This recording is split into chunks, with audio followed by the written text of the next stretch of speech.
What up, everyone? In today's podcast, I'm going to talk about the misconceptions of Bitcoin.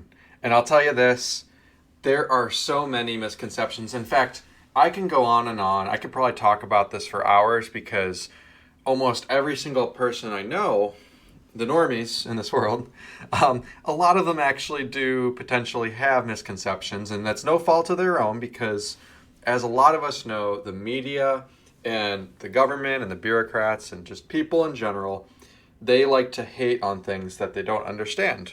And when they don't understand it, they may spread misinformation or misconceptions, and I'll get into all the biggest ones today. And if I forget any, just let me know. I'll throw another podcast together to talk about it as well.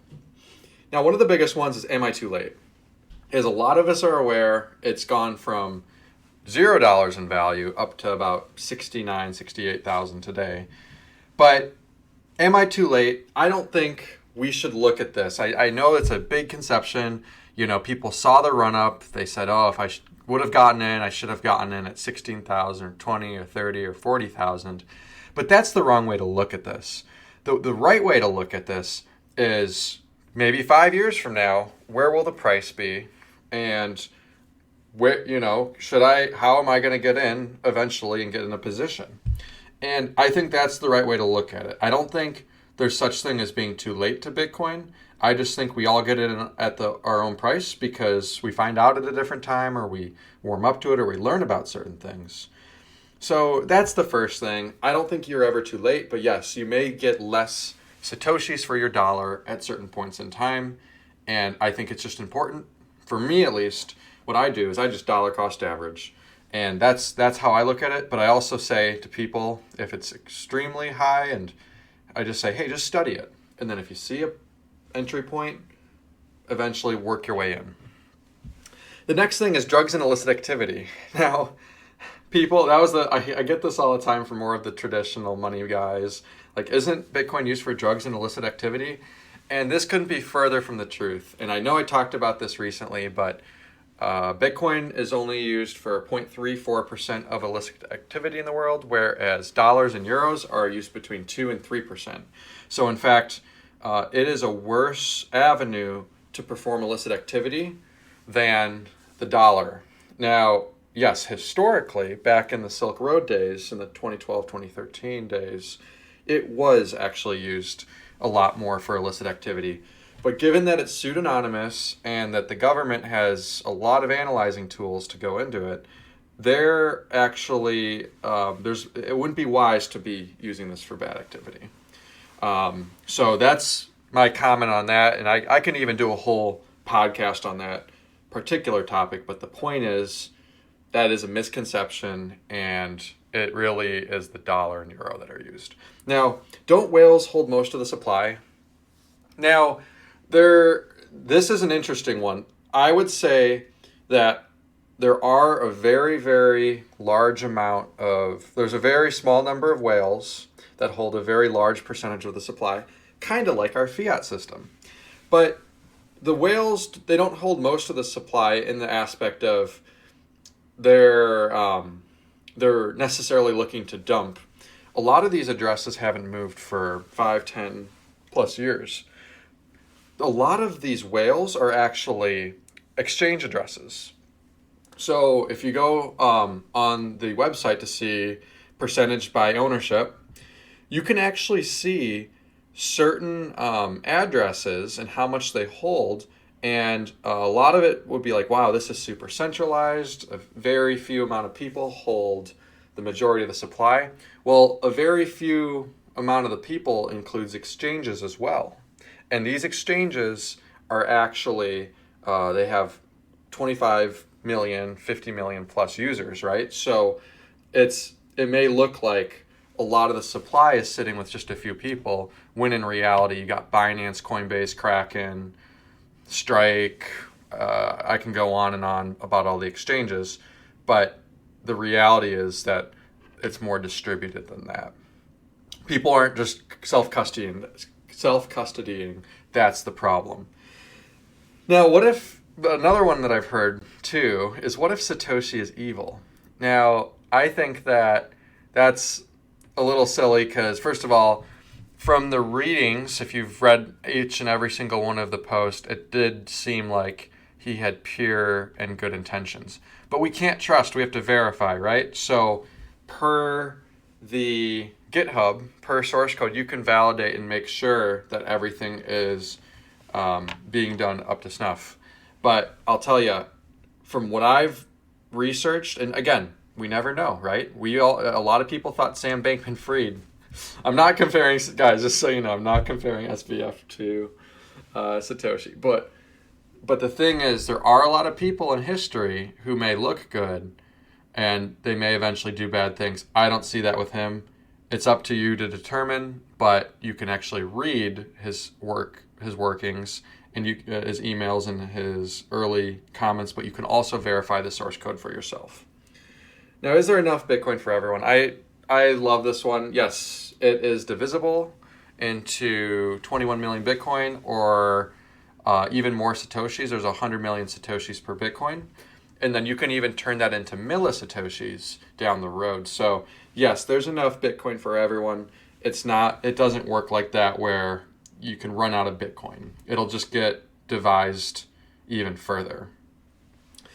Government ban, what happens if that happens? Well, we can look at what happened in China. China was the biggest miner. They were one of the biggest countries that used it. It banned. Yes, there was a drop in hash power. A lot of people couldn't use Bitcoin, but the point is, it still lives on. It's just people move to new countries or they'll just transmit value. It'll go around it. That can happen in the U.S., but guess what? That's why you have a Plan B passport. That's why you have an open mind to be able to move to different places in the world and not be set on one particular jurisdiction if you truly do believe in this money. What if there's an EMP or a nuclear war or something like that? What if there's no internet?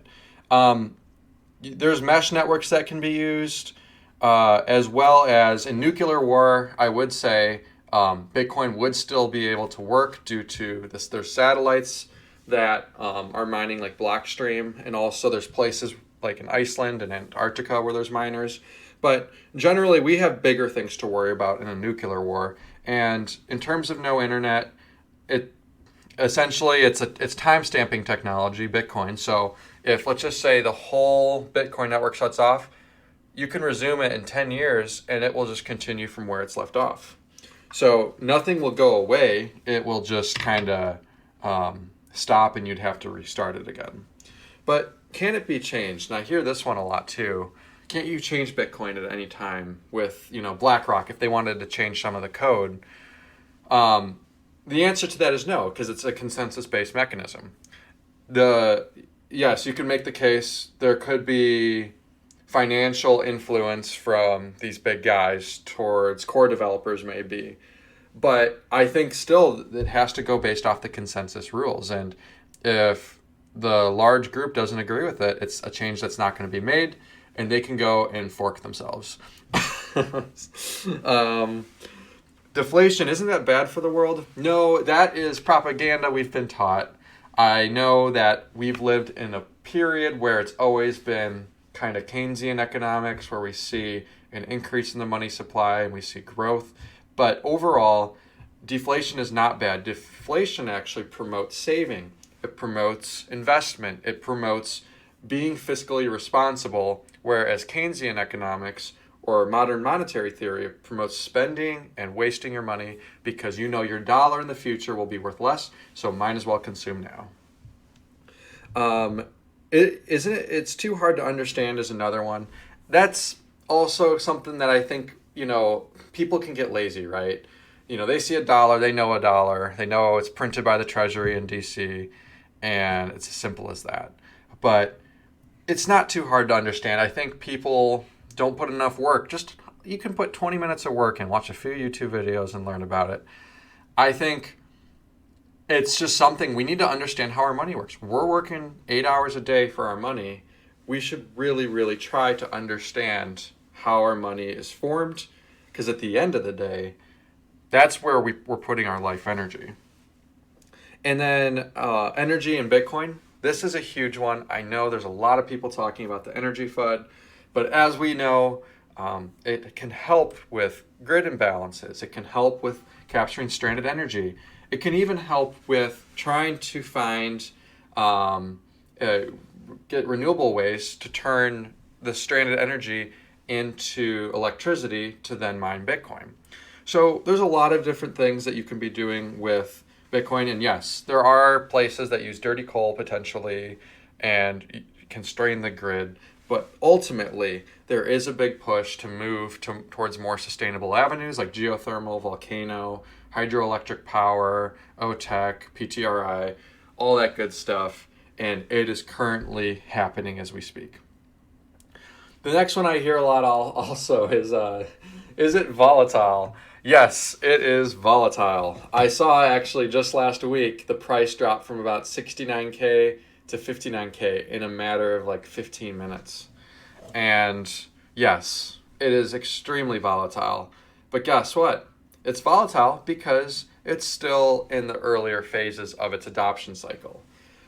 Amazon was very volatile in the beginning years. Google was as well. Apple was as well. And over time, now you look at these companies, and I shouldn't be comparing companies to Bitcoin, but over time, now they're a little bit more leveled off and they're a little bit more stable. So that's something to think about with the volatility is it's still young in its days. And there's a lot of people that may be getting out or maybe transitioning their footprint. And the last one I hear the most is you can't actually spend it. I can't go to Fry's at Walmart or the gas station and spend my Bitcoin. And while that is true for the most part in the United States, it's not true across the world. There's places in Italy, there's places in Switzerland, and in El Salvador, and Thailand, and Philippines, and Indonesia, and all around the world. I can go on and on about every country and city. In El Salvador, pretty much every business, for the most part, has an avenue to accept Bitcoin. And you can actually spend it. You can actually use it as your day-to-day currency. This right here is a beautiful thing to see. And I actually traveled there, guys. I'm not just saying that from something I saw. I saw it with my own eyes. You can go, there's restaurants there that accept it, and it's only becoming more and more commonly accepted across the world. So, yes, our government and our system here, it's like the boiling frog. We're not accepting it because we don't fully understand it. But I think in the future, we're going to start to see more and more places around the world kind of open up and have avenues to be able to spend your Bitcoin and attain it. So those are some of my thoughts on it. Overall, with all these misconceptions, you're not too late. It's not ultimately used for drugs and illicit activity. The whales, they do hold a decent amount of the supply, but they don't hold all of it. Satoshi, as it's been seen in the emails and through the communications, he wasn't evil. He actually looked to have a pure heart, but again, it's up to you to do the research on that as well. There's enough for everyone. A government ban, we've witnessed it. It doesn't do anything. It just makes people want to have it even more. EMPs, nuclear wars, and internet, there's avenues to keep the network resilient. There's also situations where it can't be changed just by any one individual. It is not like proof of stake, it's proof of work, and it has to go through a Bitcoin improvement proposal, which has a lot of rigor, and not every single proposal that comes up gets put through, especially for a hard fork, but definitely for a soft fork. There's a lot of criticisms as well. And then there's a lot of resources out there. It's good for the environment. It is volatile, but in life, if you want to get certain things in life and you want to see certain results, you're going to have to go and weather some volatility. And lastly, there's places around the world where you can accept it. But that's just my thoughts about the biggest common misconceptions of Bitcoin. What do you guys think? What are the biggest misconceptions that you know of? Well, ultimately, I'm not fazed or weathered by any of this. I think it's important to discuss this and talk about it, as at the end of the day, we should be hesitant and skeptical before we get into anything. We work so hard. Our days are wasted away, at least from what I feel, sometimes mine. But working corporate or working for a job we don't like, we're spending so many hours. And where are we putting it? Where are we putting that value, right? And so I get why we're hesitant, but also ask the same questions about your dollar and see what you come up with. And I'd love to hear that as well. But again, if you guys support like this one, please be sure to support, comment, share, like, do what you can. I really love putting these together. I'm going to keep doing it for as long as I can. I just love talking about this macroeconomics, finance, Bitcoin, all that stuff. It's something that I'm passionate about. And anyways, I hope you guys have a good rest of your week. Hopefully you enjoyed this one, and have a good day.